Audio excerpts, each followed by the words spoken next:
គ្មានម្ដាយស្នេហ៍ត្រានឹងឆាប់ជីវិតរបស់ខ្ញុំទេតែរឿងតែមកគាត់ដែលខ្ញុំស្ដាយក្រោមគឺចង់ឆ្លៀតការស្លាញ់បងចំពោះខ្ញុំសូមដឹងបងដល់ពេលដែលត្រូវបំភ្លេចខ្ញុំហើយព្រោះខ្ញុំជីវិតគ្នាបានល្អទេទឹកជុំហើយក៏នៅតែពីរីគូមាននៅថ្មីក្នុងធ្នមនោះឡាជឿបាយគ្នារួមយល់ច្រងគឺរូបបងធ្វើអូនរបបទីហើយបានទៅមើលមុនរួចសុំថ្មីថ្មីគ្មានសិនស្ដីគ្មានសិនហើយរូបជុំសូឡាញ់គ្នាមកធ្វើជាមិនស្គាល់បងពីមើលទៅយកការហើយ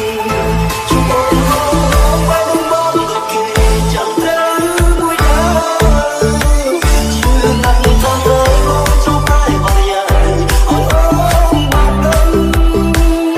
ថាមិនអត់បងស្រឡាញ់អូនណាស់ទាំងទេព្រោះតែខ្លាចគេដឹងខ្លាចគេក៏ចាំទៅជាវ៉ាកាន់តែស្រឡាញ់កាន់តែនឹកកាន់តែងំខាងស្រីមកទុំជាស្អីបើសំដឹងថាថ្លៃអូនលំបាកក៏បងសង្ឃឹមខ្លាចគេអូនមិនរួចជួយចាំអូនបងចាំស្រួល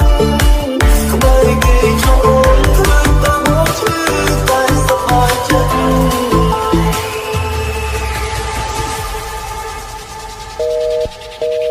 តែអូនកំពុងតែនិយាយហ្នឹងណាគេកំពុងតែស្រាប់តាមវិធីរបស់យើងដែរតែបងអូនមានពាក្យពេចន៍អីចង់ផ្ដាប់ការទៅបាត់ឯទេបាទបងខ្ញុំចង់ផ្ដាប់ការបើសិនជាអាចត្រឡប់ពេលវេលាថយក្រោយបានហើយខ្ញុំដឹងថាថ្ងៃនោះគឺជាថ្ងៃចុងក្រោយដែលខ្ញុំបានជួបគាត់ខ្ញុំនឹងសូមអរគាត់ឲ្យយូរបំផុតហើយខ្ញុំក៏សូមអរគុណគាត់ដែលគាត់បានដើរចូលមកក្នុងជីវិតរបស់ខ្ញុំទឹកជុំហើយក៏